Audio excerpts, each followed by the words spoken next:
Assalamu alaikum. Welcome to Shah Group Educational Channel.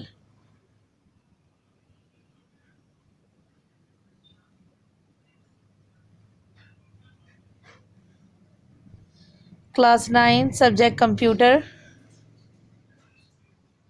Chapter हमारे पास 1 है fundamental of computer.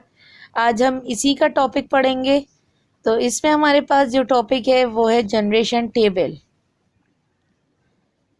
Generation table आपकी screen पे मौजूद है। जनरेशन टेबल में हमारे पास सबसे पहले first generation, second generation, third generation, fourth generation, fifth generation तक की तमाम चीज़ें हमारे पास इस जनरेशन टेबल में मौजूद है। सबसे पहले फर्स्ट जनरेशन का हम टाइम पीरियड पढ़ लेते हैं। तो ये 1940 से लेकर 1956 तक हमारे पास फर्स्ट जनरेशन का टाइम पीरियड है। सेकंड जनरेशन हमारे पास 1956 से 1963 है। थर्ड जनरेशन हमारे पास 1964 से 1971 है। और फोर्थ जनरेशन में हमारे पास 1971 से प्रेजेंट है। और फिफ्थ जनरेशन हमारे पास प्रेजेंट एंड बियॉन्ड है। ये हमारे पास हो गए जनरेशन टेबल के टाइम पीरियड। अब हम मेजर इनोवेशन पढ़ते हैं। तो फर्स्ट जनरेशन में जो इनोवेशन हुई वैक्यूम ट्यूब हुई। सेकंड जनरेशन में वैक्यूम ट्यूब की जगह ट्रांजिस्टर ने ले ली। थर्ड हमारे पास इंटीग्रेटेड सर्किट आया। फोर्थ हमारे पास माइक्रो प्रोसेसर आया। और फिफ्थ में हमारे पास आर्टिफिशियल इंटेलिजेंस आ गई। फिर हम बात करते हैं साइज़ ऑफ कंप्यूटर की। तो इसमें हम कंप्यूटर की साइज़ के हवाले से बात कर रहे हैं। तो हमारे पास फर्स्ट जनरेशन में जो कंप्यूटर का साइज़ था वो वेरी ह्यूज था। फिर smaller than first generation of computer, third में smaller than second generation of computer, फिर फोर्थ में स्मॉलेस्ट लैपटॉप और फिफ्थ में हमारे पास टाइनी कंप्यूटर। फिर हमारे पास थर्ड में प्रोसेसिंग स्पीड। हमारे पास फर्स्ट जनरेशन की जो कंप्यूटर थी उसकी जो स्पीड थी वो मिली सेकेंड थी। सेकेंड जनरेशन की हमारे पास माइक्रो सेकेंड थी। थर्ड जनरेशन की हमारे पास नैनो सेकेंड थी। फोर्थ जनरेशन में हमारे पास पीका सेकेंड यूज़ हुआ। और फिफ्थ जनरेशन में हमारे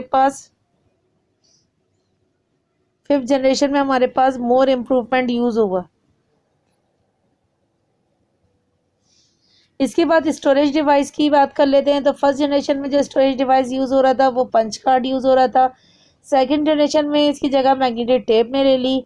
थर्ड जनरेशन में मैग्नेटिक डिस्क यूज़ हुई। फोर्थ हमारे पास डिस्क स्टोरेज के लिए फ्लॉपी डिस्क यूज़ हुई। और हमारे पास फिफ्थ जनरेशन में फ्लॉपी डिस्क और CD रोम यूज़ हुआ। लैंग्वेजेस की बात कर लेते तो फर्स्ट जनरेशन में हमारे पास जो लैंग्वेज यूज़ होती थी वो मशीन लैंग्वेज थी। सेकंड में हमारे पास असेंबली लैंग्वेज यूज़ हुई कबोल और फोर्ट्रान, जिसे हम कॉमन बिजनेस ओरिएंटेड लैंग्वेज बोलते हैं। और फोर्ट्रान हमारे पास फार्मूला ट्रांसलेशन लैंग्वेज है। थर्ड में हमारे पास हाई लेवल लैंग्वेज यूज़ हुई। फोर्थ में हमारे पास much easier high level language use हुई। और फिफ्थ में हमारे पास expert system artificial intelligence use हुई। मेन मेमोरी की बात कर लेते हैं। तो फर्स्ट जनरेशन में जो हमारे पास मेन मेमोरी थी वो मैग्नेटिक ड्रम था। सेकंड में हमारे पास रैम और रोम यूज़ हुआ। थर्ड में हमारे पास पी रोम और डी रैम यूज़ हुआ। फोर्थ में हमारे पास ईपी रोम यूज़ हुआ। और हमारे पास जो हमारी फिफ्थ जनरेशन थी उसमें ईईपी रोम और सिम और डिम यूज़ हुआ। क्वांटिटी यूज़ के हवाले से बात कर लेते हैं। तो हमारे पास जो फर्स्ट जनरेशन में जो क्वांटिटी यूज़ होती थी वो 100 यूज़ होती थी। सेकंड में 1000, थर्ड में 10,000, फोर्थ में मिलियन और फिफ्थ में बिलियन यूज़ हुई।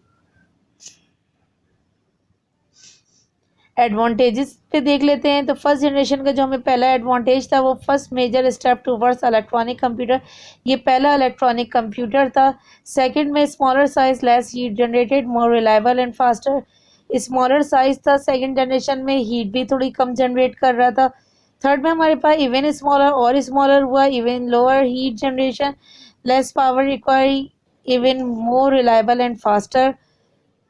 फोर्थ में हमारे पास no air condition and minimum maintenance, high component density, cheapest. इसमें पहले की जो थर्ड जनरेशन के जो कंप्यूटर थे इसमें हमारे पास इसके बहुत हीट जनरेट करते थे, तो इसके लिए रूम के टेम्परेचर को नॉर्मल रखने के लिए एयर कंडीशन यूज़ किए जाते थे। लेकिन फोर्थ जनरेशन में जो हमारे पास कंप्यूटर आया और तो उसमें हमारे पास इसमें एयर कंडीशन की ज़रूरत बिल्कुल भी नहीं थी। फिफ्थ जनरेशन का जो कंप्यूटर था हमारे पास उसमें मोर डेवलपमेंट होती चली गई। For input punch card and paper tape, input के लिए पंच कार्ड और पेपर टेप यूज़ होता था। और दूसरा हमारे पास दूसरी जनरेशन में punch card and paper tape ही यूज़ हो रहा था। थर्ड जनरेशन में हमारे पास कीबोर्ड यूज़ होता है इनपुट के लिए। फोर्थ में भी हमारे पास कीबोर्ड यूज़ हुआ है और फिफ्थ में भी हमारे पास कीबोर्ड यूज़ हुआ है इनपुट के लिए। आउटपुट की बात कर लेते हैं तो सबसे पहले हमारे पास फर्स्ट जनरेशन में पेपर यूज़ हुआ है, सेकंड जनरेशन में हमारे पास पेपर यूज़ हुआ है, थर्ड जनरेशन में मॉनिटर यूज़ हुआ है, फोर्थ में भी हमारे पास मॉनिटर यूज़ हुआ है और फिफ्थ में भी हमारे पास मॉनिटर यूज़ हुआ है। तो ये हमारे पास जनरेशन टेबल था। इसी टॉपिक के हवाले से एमसीक्यूज देख लेते हैं। तो हमारे पास फर्स्ट एमसीक्यूज है, the duration of first generation of computer was from dash to dash, A 1956 to 1963, B 1971 to 1981, C 1940 to 1956, D 1964 to 1971। तो हमारे पास फर्स्ट जनरेशन का जो टाइम पीरियड था वो 1940 टू 1956 था। सेकेंड एमसीक्यूज देख लेते हैं, the device that characterize the second generation computer was dash. जो हमारे पास सेकेंड जनरेशन में जो डिवाइस यूज़ होती थी तो वो हमारे पास कौन सी थी, वैक्यूम ट्यूब था, ट्रांजिस्टर था, आईसीएस था, ये वीएलएसआई था। तो इसमें हमारे पास बी आएगा, ट्रांजिस्टर। चलते हैं अपने नेक्स्ट टॉपिक की तरफ। तो हमारा नेक्स्ट टॉपिक है बसेस। अब bus is a set of wire that is used as a communication path.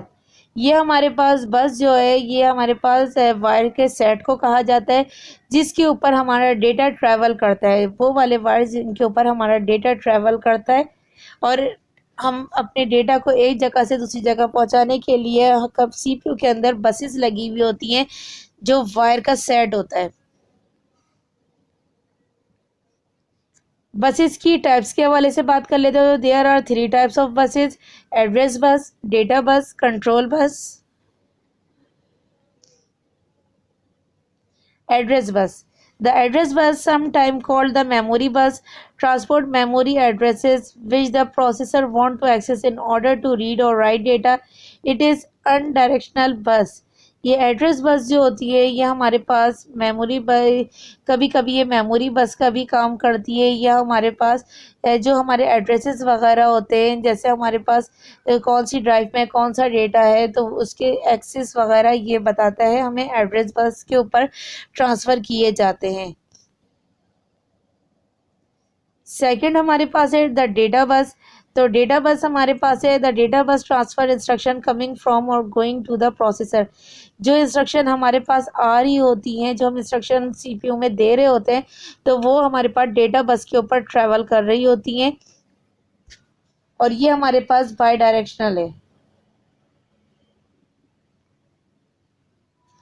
Third हमारे पास कंट्रोल बस है, it carries control information between the CPU and other devices. ये control bus जो है वो हमारे पास information को कंट्रोल करती है, जिस टाइप की इंफॉर्मेशन होती है सीपीयू की उस डिवाइस को ये ट्रांसफ़र करती है विद इन द कंप्यूटर। कंप्यूटर के अंदर it is also control bus carrier signals that report the status of various devices. ये हमारे पास क्या करती है, जो भी हम कंप्यूटर को इंस्ट्रक्शन दे रहे होते हैं, जो इन्फॉर्मेशन हम दे रहे होते हैं तो ये कंट्रोल बस उसको ट्रांसफ़र करती है आगे सही बस के ऊपर। अगर वो कंट्रोल बस का काम होता है तो वो कंट्रोल बस उसको डेटा बस के ऊपर ट्रांसफ़र करती है। अगर एड्रेस बस का काम होता है तो ये एड्रेस बस के ऊपर उसको ट्रांसफ़र करती है हमारी इंस्ट्रक्शन को। इसी के हवाले से एमसीक्यूज देख लेते हैं। बसेस का जो हमारा टॉपिक था, a collection of wire through which data is transmitted from one part of computer to another is known as dash, A port, B bus, C RAM, D रोम। तो इसमें हमारे पास आएगा बस, क्योंकि बस के ऊपर ही हमारा डेटा ट्रांसफ़र कर रहा होता है। तो बसेस हमारे पास वायर होते हैं जिसके जो हमारे सीपीयू के अंदर लगे हुए होते हैं, हमारे डेटा को ट्रांसफ़र करने के लिए यही वायर यूज़ किए जाते हैं।